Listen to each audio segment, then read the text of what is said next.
Assalamualaikum warahmatullahi wabarakatuh. Selamat siang Pak. Saya atas nama Mulyadi, NPM 2429061015, Prodi Ilmu Hukum S1 Universitas Cutnyadin. Di sini ingin memaparkan atau berpresentasi terkait materi yang Bapak berikan dengan materi mengidentifikasi rancangan sosiologi terhadap kajian hukum.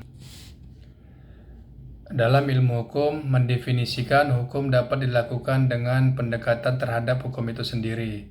Saya mendefinisikan hukum adalah segala peraturan yang dibuat untuk membatasi perilaku manusia agar tercipta tata tertib di masyarakat, di mana peraturan itu bersifat memaksa dan terikat terhadap semua subjek hukum sebagai pemangku hak dan kewajiban di mata hukum serta sanksi terhadap pelanggarannya tegas.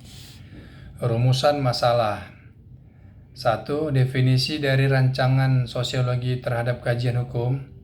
Berapa cara rancangan sosiologi terhadap kajian hukum? Bagaimana pendekatan sosiologi terhadap hukum? Bagaimana pemikiran hukum sosiologis? Tujuan makalah. 1. Mengetahui dan mengerti dari rancangan sosiologi terhadap kajian hukum. 2. Mengetahui dan mengerti cara rancangan sosiologi terhadap kajian hukum. 3. Untuk mengetahui tentang pendekatan sosiologi hukum. 4. Untuk mengetahui pemikiran terhadap sosiologi. Pembahasan. Definisi rancangan sosiologi terhadap kajian hukum. Apabila kita mau melihat hukum sebagai perwujudan dari nilai-nilai tertentu, pilihan tersebut akan membawa kita kepada metode yang bersifat idealis. Metode ini akan berusaha untuk menguji hukum yang mau menunjukkan nilai-nilai tertentu.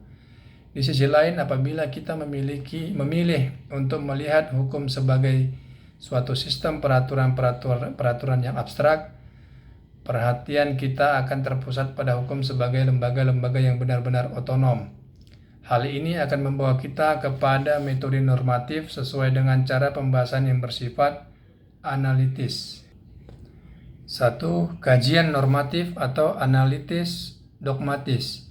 Kajian ini memandang hukum sebagai kaidah yang menentukan apa yang boleh dan apa yang tidak boleh dilakukan. Kajian ini bersifat preskriptif, menentukan apa yang salah dan apa yang benar. 2. Kajian filosofis atau metode transendental. Kajian ini lebih menitikberatkan pada seperangkat nilai-nilai ideal yang seyogyanya senantiasa menjadi rujukan dalam setiap pembentukan, pengaturan, dan pelaksanaan kaidah hukum. Kajian ini lebih diperankan oleh kajian filsafat hukum atau law ideas.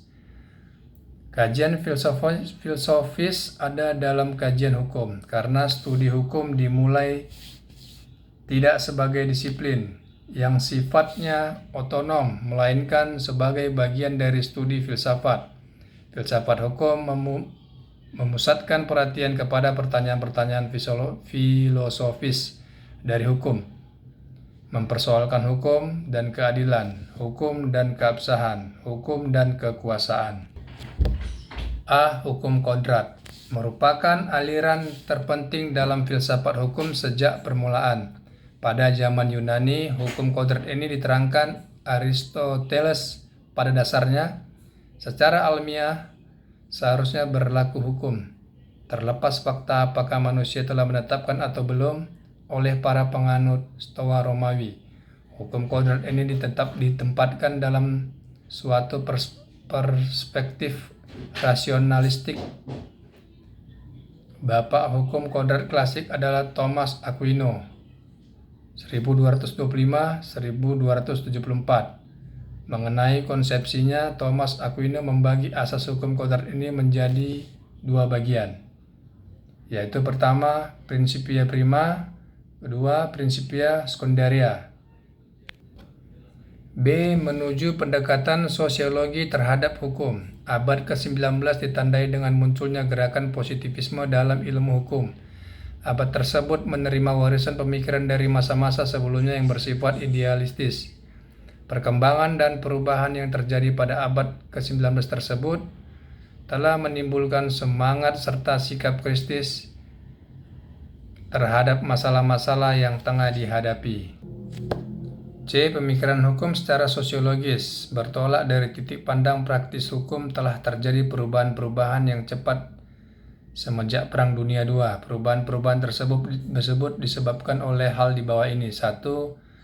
Profesi hukum, terutama para pengacara, ruang lingkup kerjanya kini semakin luas. Hal itu disebabkan karena pihak-pihak yang memerlukan pelayanan hukum semakin membesar jumlahnya, meliputi semua lapisan masyarakat, misalnya dengan badan-badan bantuan hukum. 2. Hukum yang bagi kebanyakan orang tidak lebih daripada sekumpulan undang-undang hanya merupakan suatu bidang studi yang mempelajari tentang undang-undang atau peraturan-peraturan. Kini telah berkembang menjadi suatu ilmu yang dirasakan baru karena ilmu hukum kini telah dikembangkan menjadi lebih sistematis serta memiliki teknik penelitian, penelahaan, dan pemahaman yang luas dan lebih rumit. Kesimpulan, adanya keterkaitan antara hukum dan masyarakat serta persoalan-persoalan yang dihadapi telah mengubah paradigma para pemikir atau para ahli hukum, bahwa hukum pada dasarnya adalah melayani kepentingan masyarakat. Maka itu hukum dituntut untuk dinamis seiring dengan dinamisnya kehidupan masyarakat. Berangkat dari sinilah sehingga dalam dunia hukum dikenal dengan istilah sosiologi hukum maupun antropologi hukum dan ilmu-ilmu sejenisnya. Munculnya gabungan antara ilmu sosial dan ilmu hukum tidak lain adalah untuk dapat menjawab problematika kehidupan masyarakat pada umumnya. Begitu juga dengan antropologi hukum seterusnya. Diharapkan dengan munculnya berbagai rancangan sosiologi terhadap kajian hukum, pemikiran dan aliran-aliran hukum, dan berbagi teori-teorinya dapat membuat kehidupan masyarakat semakin lebih baik dengan hukum. Demikian yang bisa saya paparkan Pak dalam presentasi yang singkat ini. Apabila ada kesalahan atau kekeliruan dalam saya menjelaskan, saya mohon maaf dan mohon bimbingannya Pak. Sekian dan terima kasih Pak. Saya ucapkan Assalamualaikum warahmatullahi wabarakatuh.